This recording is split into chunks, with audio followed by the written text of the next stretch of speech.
Hello and welcome to this episode of Talking About Rock, sponsored by School of Rock, North Buffalo. Remember, all our shows are available wherever you get your podcasts on all the streaming services, and you can subscribe to our YouTube channel so you don't miss an episode. On this episode, we have the Rods, Carl Canedy. The band rocked their way through the 80s with a powerful, raw energy. Once the go-to for opening acts, such as Judas Priest, Ozzy Osbourne, Iron Maiden, among others, along with contemporaries like Anvil and Raven. The Rods are an integral part of what is commonly recognized today as heavy metal's golden age, and emerged during the new wave of British heavy metal. Here to talk with us about the upcoming album Rattle The Cage, out January 12th, Carl Canedy from the Rods. Next on Talking About Rock.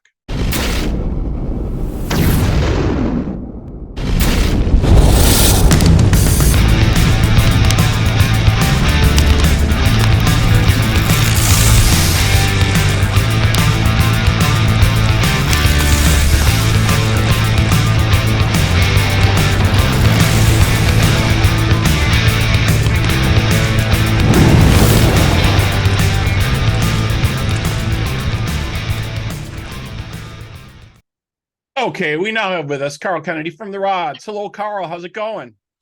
It's going great. How are you doing today? Great, man. Well, thanks for joining us. Really appreciate it. We know you're here to talk with us about the new album you guys got coming out, Rattle the Cage, out January 12th. What can you tell us about putting that together? Well, it's been somewhat of a process, but it's been a different journey for us because we have a new bass player, and you have to forgive me. I have a lozenge in my mouth, so I'll try to speak clearly.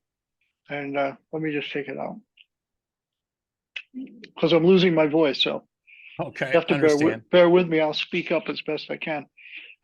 So it was a different process because now we have Freddie Villano from Quiet Riot and Dee Snider's Widowmaker in the band, and it's been a huge addition to the project. So in working on the material, Freddie and I worked out parts together. David wrote almost all these songs. I think Freddie contributed to one song. I contributed lyrics to and the idea to for Rattle the Cage and Shockwave, but David did all the music on this and did a killer job. And so it was a great process. It was painless and it was fun. And I think the end result is a heavier classic Rods album, probably one of the best albums we've made, but it's lyrically a little different, a little more political, a little more insightful. And also with the addition of Freddie's bass sound, he brings a lot of low end and a lot of energy to the band. And we've never had that, quite honestly, except for Craig Gruber in the early days. Right. And Steve Starmer for the first album. Gary was never one. Gary was a very mid-rangey kind of bass sound that he wanted. So this has given us a new dimension, and we're thrilled. It was really a fun project, and having Freddie in the band is a huge addition, live as well as what you'll hear on the album. Yeah, you can definitely hear that in the track for sure. What you're talking about. Going back a little bit to the first release, you guys issued that in 1980, and then it was reissued by Arista Records, and simply because it was originally Rock Hard, and then they retitled it the Rods, and then I think they actually reordered the tracks there a little bit for you guys starting out with that one. Mm-hmm. What happened with that was they kept the original. They'd lost You Better Run, which was a cover of a Young Rascals song.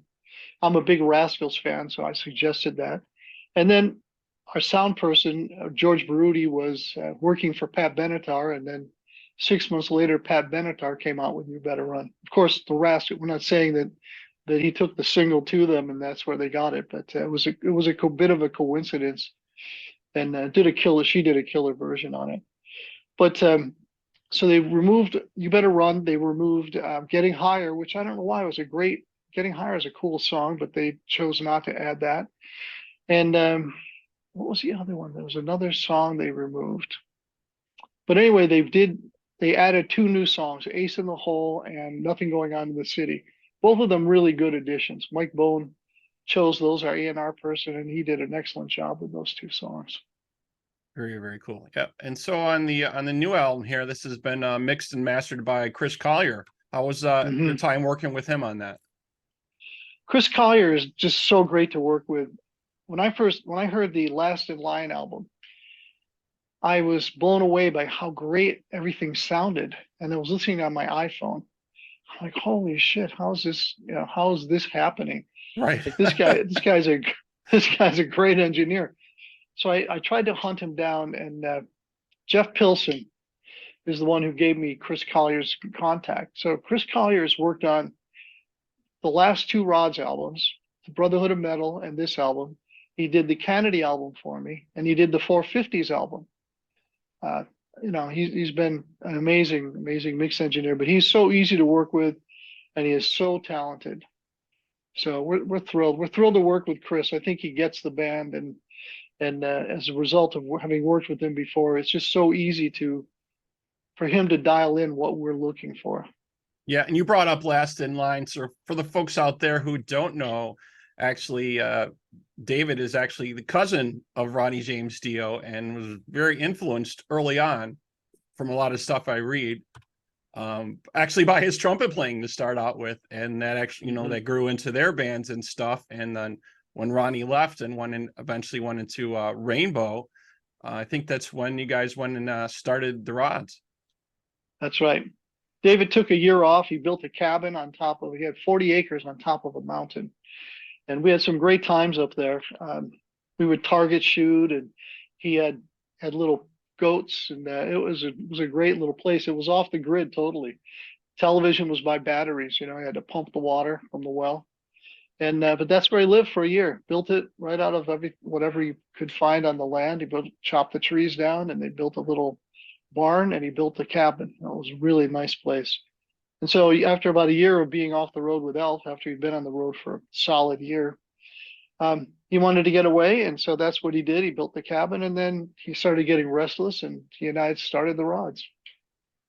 And you guys have been the opening go-to act for numerous bands over the years. It's just been amazing, the list of folks you've got a chance to play with. And you got some new amazing shows coming up as well, I see. Well, we're going to Australia, and yes, we've been lucky to play. I mean, we got to do dates with Ozzy, with Randy Rose. I mean, we've been fortunate. Judas Priest, we've done some arena tours, Foghat, and so on. Judas Priest and Iron Maiden. We've been very fortunate to do a lot of great shows. Even Twisted Sister at the Palladium was a great show. But we have shows coming up. We're just starting to book gigs for next year. But right now, starting March 6th, I believe it is, we have 4 dates in Australia with Ross the Boss and Anvil. And then there's another band I always have to forgive me, other band. I can't remember your name. I'll have to look it up. But there's one other band on the bill as well. So we're looking forward to those dates. I mean, Ross and I played together in the early days of Man of War, and been a great friend ever since. And all the guys in Anvil, those guys are good buds, they're great guys. And so looking forward to playing with friends, it's going to be a fun bill. Yeah, very cool. I think the other band is Buckerfly or Buckersly. I don't know if I'm Butterfly or Butterfly, yeah. Butterfly, yeah. Yeah, I'm sorry, I'm not pronouncing that correctly. Yeah. No wonder I couldn't remember. It's such a difficult name, Butterfly. And so and I heard they're a very good band. So it'll be a great show. Yeah, that definitely sounds amazing. Well, I'm going to take a quick break here. I'm going to check out the track, and folks that are watching the video for the new single you guys got out, Shockwave, and we'll be right back here on Talking About Rock.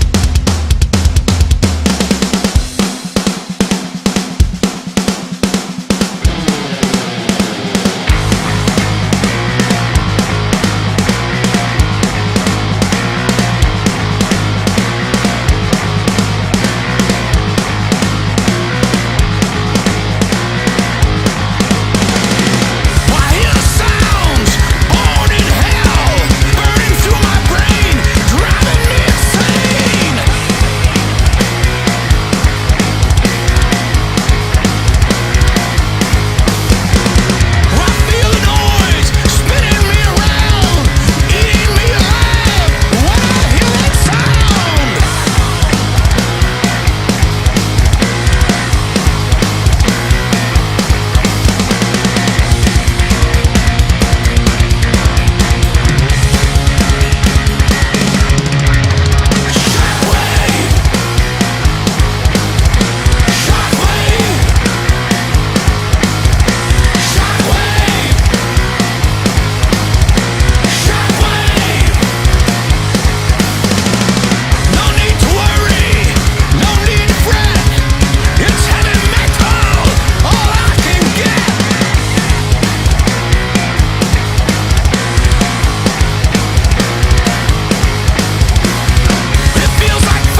Okay, we're back here on Talk About Rock. Just checked out the track for Shockwave.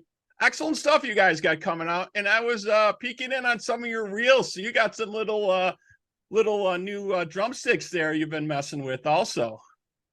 Oh yeah, the little the light up drumsticks are right behind me here. I just, they're odd little things to play with because they're extra long, and just keep fumbling around here till I find them. They're extra long and they're flexible. Let's see if I can find them. Anyway, they're flexible and Well, definitely adds to the video reel I was checking out. I hope you guys continue to use that live. It's just very cool. There we go. Very cool extra added addition there to it. Yeah, sorry, I can't find them now. But anyway, they are cool and they are fun. Oh wait, here we go. No. Oh, they come in a little bag, and I put them in the bag, so I couldn't find them so Gotcha. easily. But yeah, so anyway, these are cool little light up sticks. I'll just play a little air drums so you can see what's going on. Yeah, very cool. I really like those. But see, they're acrylic, and so you can see there's a flexibility in them. And so when you're playing, they don't exactly bounce the way a drumstick would, so they give a little bit. So they're a little awkward to play. Can't use rim shots, but when the lights are out, they look freaking cool. Yeah. Who's making the ones they're using there? It's a good question. I should probably find out who's making them so I can. We give them a shout out. Yeah, so I can buy more, so other people can go buy them. Did they send them to you, or you just went out and purchased them? No, my friend here, who plays with 1224. And I don't know what I did with it. Sorry. Oh, no worries. That's all right. That's all right. You can shoot but over anyway, later and we'll send the link out and stuff. Yeah. But he used them in 1224 in his drum solo, and I asked him about them, and he told me the name, and so I went to buy some, and I've had them for a year. I just fired them up the other night. I thought, I'm going to try these. It was late, and I thought, well, I'm just going to go ahead and put these to work. Yeah, it was kind of fun. I like it. Yeah, I think folks will definitely dig it too. So very, very cool. So yeah, Rattle the Cage is going to be released January 12th, 2024 from Massacre Records. Folks, you can check that out. Looks very cool. And the Metal Forces tour you got going on. Looks like you got, was it 4 different dates coming up in Australia, I guess. You got Sydney, Brisbane, Melbourne, all kinds of cool stuff going on. So very, very cool. And I'm excited because I've been wanting a koala bear for about 5 years now. Excuse me. So, sorry, I'm struggling here with my voice.